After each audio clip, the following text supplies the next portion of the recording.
चिपको आंदोलन, खनन विरोधी आंदोलन में भाग लेने और बीज बचाओ आंदोलन की शुरुआत करने वाले 67 वर्षीय विजय जड़धारी चंबा प्रखंड के जड़धार गांव के रहने वाले हैं। स्नातक तक शिक्षा ग्रहण करने के बाद उन्होंने समाज सेवा को ही अपना उद्देश्य बना लिया। युवावस्था में 1972 से लेकर 77 तक चिपको आंदोलन में सक्रिय भागीदारी की। इस दौरान विभिन्न जगहों पर लोगों को जागरूक करने का कार्य किया, यहाँ तक कि वनों की नीलामी का विरोध करने पर जेल तक गए। उसके बाद खनन विरोधी आंदोलन, शराबबंदी आंदोलन में सक्रिय भागीदारी करते रहे। साथ ही जड़धारी जी ने 1991 में पहाड़ के पारंपरिक बीजों को बचाने के उद्देश्य को लेकर बीज बचाओ आंदोलन की शुरुआत की। वे किसानों की समस्याओं को लेकर लगातार सक्रिय रहते हैं। वहीं विजय जड़धारी जी को पर्यावरण के क्षेत्र में उल्लेखनीय योगदान के लिए विश्व पर्यावरण दिवस के मौके पर दिल्ली में इंदिरा गांधी पर्यावरण पुरस्कार से सम्मानित किया गया। तो चलिए आज हम आपको मिलाते हैं टिहरी के रहने वाले विजय जड़धारी जी से। बहुत बहुत स्वागत है आपका हमारे आज के कार्यक्रम एक मुलाकात में।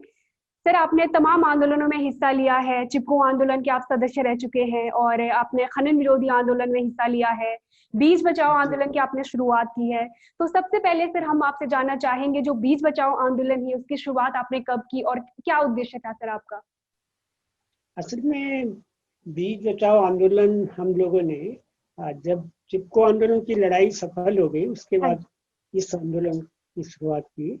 चिपको आंदोलन का एक नारा था, क्या है जंगल के उपकार, मिट्टी पानी और बयार, मिट्टी पानी और बयार जिंदा रहने के आधार। हमने देखा जो नई खेती जब आई ना, हरित क्रांति के बीज आए तो उन बीजों को लगाया तो पहली फसल में बहुत बढ़िया हुआ, उपज बढ़ गई।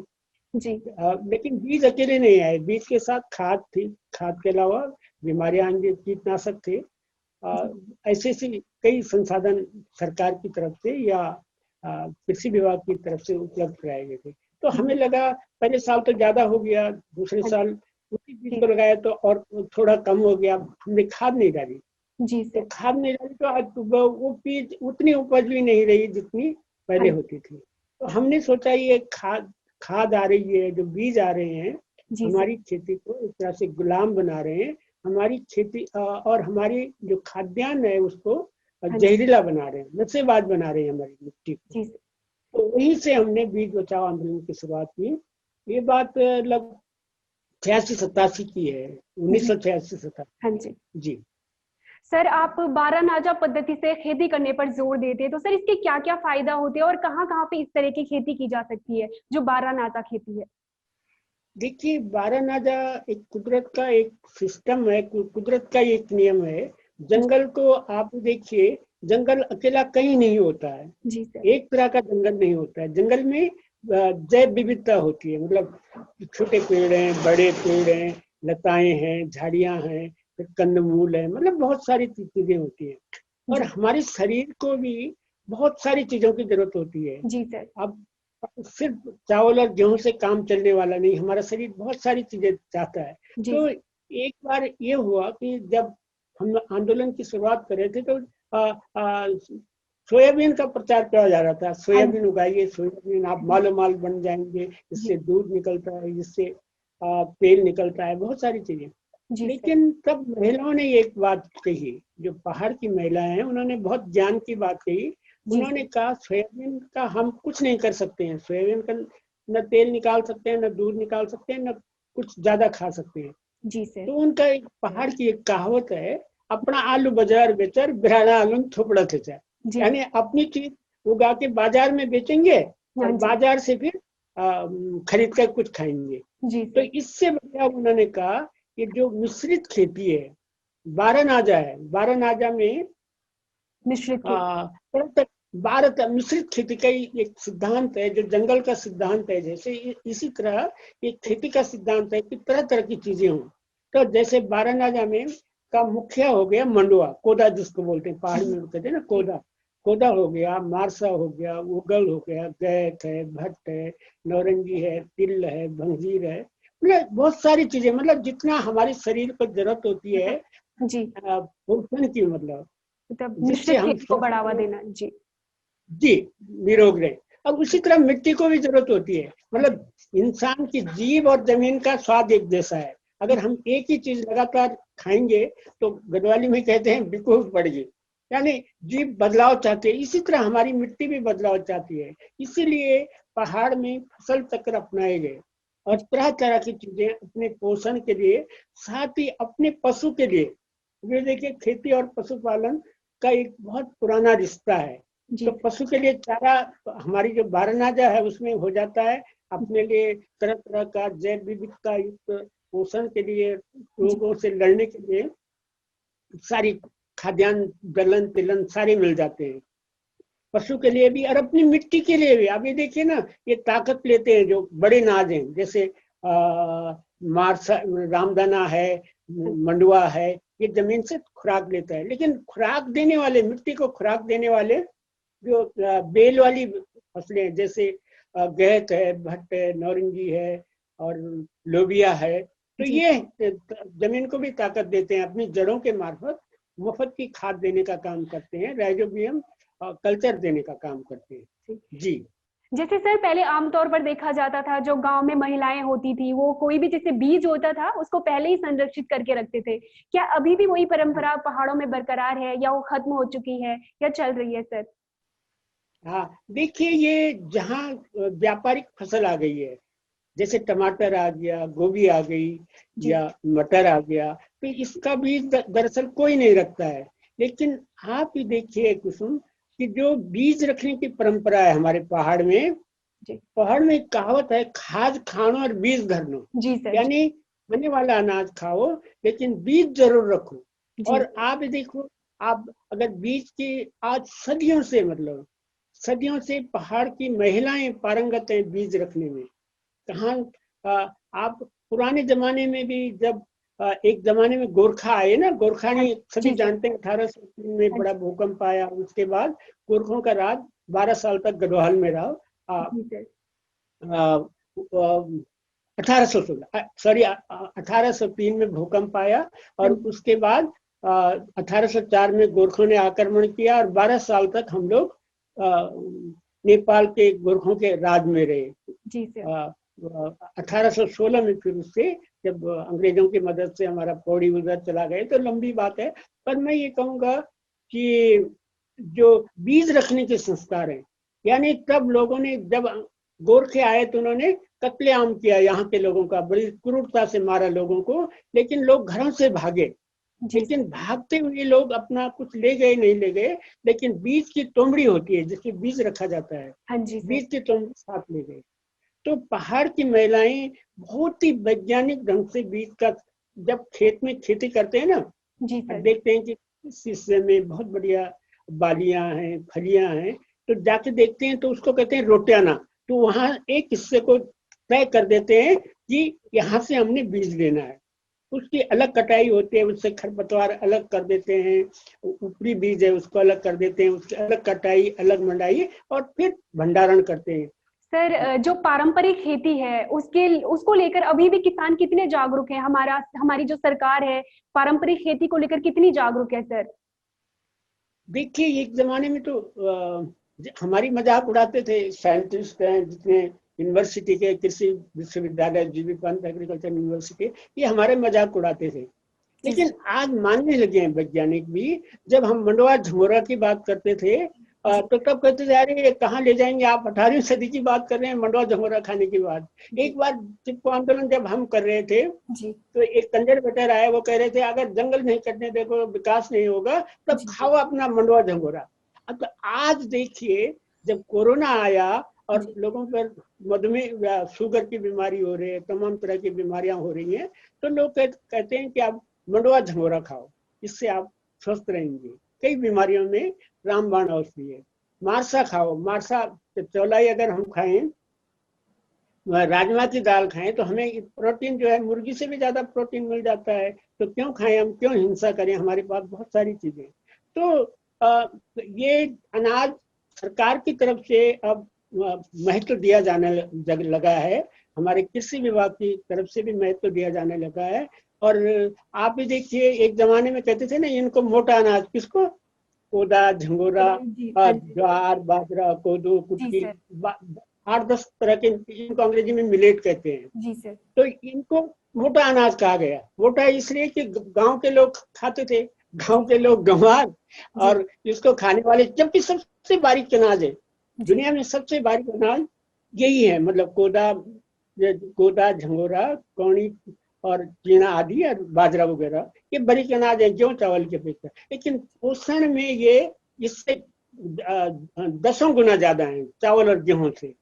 चाहे आप प्रोटीन में देखें, चाहे कैल्शियम। अब मंडुआ जो लोग खाते हैं उनको कैल्शियम और लोहा सबसे ज्यादा मिलता है उसमें। और देखिए आप पुराने जमाने में जब भड़ होते थे कितने बलशाली होते थे।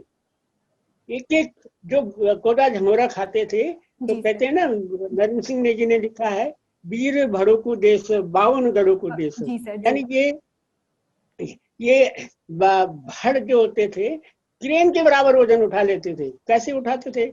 उनको कोई बीमारी नहीं होती थी और इतना वजन उठा लेते थे। जब वो यहाँ का अनाज खाते थे तब 200 किलोमीटर तक कोई दवाई की दुकान नहीं थी, कोई बीमारी नहीं थी, डॉक्टर नहीं था। और था तो वो घर का अनाज, जो गैस खाएगा उसको कभी पथरी नहीं होगी, जो मंडुआ खाएगा वो अगर ढंगार से भी गिर जाएगा, पेड़ से गिर जाएगा तो उसकी हड्डी नहीं टूटेगी। आज क्या हो रहा है, लोग पलंग से नीचे गिर रहे हैं, लोगों की हड्डी टूट जाती है। क्यों? इसीलिए कि हम ऐसा खाना खा रहे हैं जिसमें जहर भी है मिला हुआ और उसमें कोई पोषण नहीं है। जी, तो आज भी सरकार भी मानने लगी है। हम देखते हैं कि सरकार ने, केंद्र सरकार ने अब पारंपरिक राष्ट्रीय कृषि विकास योजना भी शुरू की है। पहले सिर्फ एक ही योजना होती थी, राष्ट्रीय कृषि विकास योजना। जी सर। और साथ ही उसमें अब उन अनाजों को जिन्हें हम कहते थे इनको पौष्टिक अनाज कहिए, अब सरकार ने 2018 में बाकायदा केंद्र सरकार ने एक गजट नोटिफिकेशन किया 10 अप्रैल 2018 को कि अब इन अनाजों को पौष्टिक अनाज कहा, जितने ये कोदा, कुटकी, ज्वार, बाजरा और इसके साथ हमारा ओगल, कुट्टू और चौलाई, रामदाना, ये भी अब पौष्टिक अनाज की श्रेणी में आ गए। अंग्रेजी में इनको न्यूट्रिसीरियल कहा इन्होंने। हाँ, तो अब सरकार देने लगी है। अब मैंने एक किताब लिखी है 12 नाजा, बहुत साल 2007 में, और एक लिखे पौष्टिक उत्तराखंड में पौष्टिक खान पान की संस्कृति। तो हमने कृषि विभाग और माननीय कृषि मंत्री सुबोध उनियाल जी से कहा कि हमारी किताब है, इसको आप इसका भी प्रचार प्रसार होना चाहिए। तो उन्होंने ऑर्डर दिया, बाकायदा सरकार के निदेशक कृषि को कहा कि इन किताबों को बांटा जाना चाहिए, जो खान पान के द्वारा लोगों का स्वास्थ्य बचाने की बात कर रही है और जो खेती को वास्तविक। अब आप भी देखिए, सच मानिए इस समय जलवायु परिवर्तन हो रहा है। हम कहते हैं खेती पर 3 मार। खेती पर किसकी मार? जंगली जानवर, मौसम और सरकार। सरकार की मार का मतलब आप अन्यथा न ले, कोई भी अन्यथा न ले। सरकार की मार का मतलब कृषि नीतियां, अगर हमारी कृषि नीति सही हो, सरकार सही कृषि नीति लागू करे तो बहुत बदलाव हो सकता है। दूसरे में जंगली जानवर। जी सर, आप सच मानिए इस समय अगर किसान को कुछ मत दीजिए, अगर आप जंगली जानवर जो रात को सुअर और दिन को बंदर आते हैं और हमारी फसलों को तबाह करके चले जाते हैं, इतना निराशा होती है। मैं खुद भुक्तभोगी हूँ, मैं गांव में रहता हूँ, मैं खेती करता हूँ, पड़ोस में देखता हूँ, पड़ोसी गांव को देखता हूँ और दूर में देखता हूँ। लेकिन जब बंदर, सुअर इतना नुकसान पहुंचाते हैं कि उससे दाना चारा तो क्या, पर उसका भूसा, पराल, न्यार, पराल वो भी हाथ नहीं आता है। युवाओं के लिए मेरा कहना है कि सभी लोग एक जैसा काम तो नहीं कर सकते। हम कहेंगे मुर्गी पालन कर दो, सब सारी मुर्गी पालन करेंगे तो ऐसा नहीं, लोगों को विविध तरह का काम करना होगा। आप भी देखिए, अगर कोई पहाड़ी शहद पालन करता है, पहाड़ का शहद, आप भी देखिए 4000 रुपए किलो है, पहाड़ का शुद्ध शहद है, जो ऐसा नहीं कि जो पतंजलि का शहद है वैसे नहीं कि 200-250 रुपए में आपको शहद मिल जाएगा। उसका रेट जो हमारे यहाँ शहद है, हमारे मरखादरे का शहद है, वो कोई मतलब खेती करेगा तो शहद पालन भी करेगा, पशु पालेगा। हम अच्छी तरह की जो पहाड़ी गाय है उसका, पहाड़ी गाय पाले तो उसका गोबर भी काम आता है, गोमूत्र भी काम आएगा, घी भी, दूध भी, बहुत सारी चीजें। तो उनको रोजगार दें, मतलब हम अपनी चीज को बेचें, और पर इसको एक औषधीय चीज के रूप में, एक पौष्टिक चीज के रूप में और पौष्टिक पोषण के रूप में, अगर हम कंडाली की चाय भी बनाए उसको भी बेच सकते हैं।